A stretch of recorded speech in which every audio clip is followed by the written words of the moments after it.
What if I told you that hypovolemic shock is not just about low blood pressure or a rapid heart rate, but a deadly cascade that affects every organ in the body the moment fluid is lost? Understanding it through a critical integrated map, or CIM, allows healthcare professionals to see the full picture, linking home care diagnosis, pathophysiology, management, and labs in a single actionable roadmap. From the very beginning, home care teaching is vital. Patients and families must know how to recognize early warning signs such as dizziness, fainting, palpitations, reduced urine output, and extreme thirst. Educating them on when to seek urgent care can literally save lives, especially in elderly patients, infants, or anyone with predisposing conditions. The nursing diagnosis in hypovolemic shock typically centers on decreased cardiac output related to fluid volume loss, evidenced by hypotension, tachycardia, weak pulses, and decreased urine output. Understanding this diagnosis helps direct all clinical interventions, from monitoring to timely administration of fluids and medications. Defining hypovolemic shock is simple, yet essential. It is a life-threatening condition caused by massive loss of blood or body fluids, which reduces circulating volume and impairs tissue perfusion. Populations at higher risk include trauma patients, postoperative individuals, the elderly infants, and those with severe dehydration or burns. A detailed history is critical to uncover the cause, asking about recent trauma, bleeding, vomiting, diarrhea, excessive sweating, or fluid shifts can guide both assessment and intervention. Pathophysiologically, the process follows a dangerous sequence. Fluid or blood loss decreases circulating blood volume, which reduces venous return to the heart. This lowers preload, causing a decrease in cardiac output. And vital organs like the brain, kidneys, and heart receive insufficient oxygen. The body immediately activates compensatory mechanisms. The sympathetic nervous system increases heart rate and causes peripheral vasoconstriction to maintain blood pressure and prioritize perfusion to essential organs.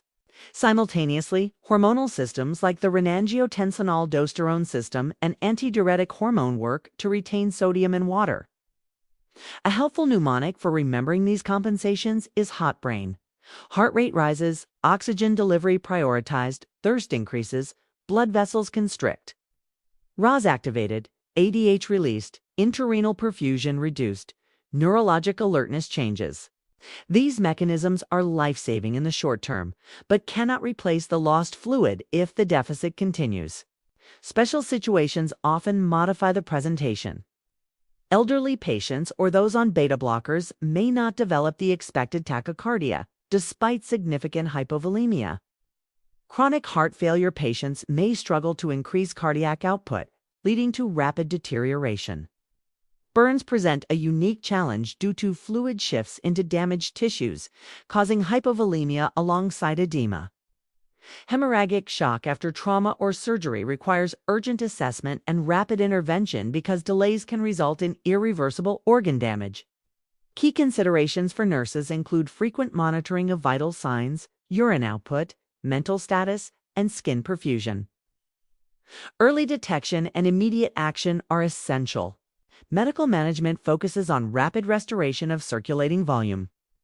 Isotonic crystalloids are administered immediately, followed by blood transfusions if there is significant blood loss. Oxygen therapy improves tissue oxygenation, while treatment of the underlying cause, such as controlling hemorrhage or correcting dehydration, is essential. Surgical management may be necessary in trauma or internal bleeding, including procedures to control bleeding, repair damaged organs, or stop postoperative hemorrhage. Nursing management is equally crucial, maintaining for access, monitoring hemodynamics, assessing urine output, administering fluids and medications promptly, and providing patient education can directly impact survival.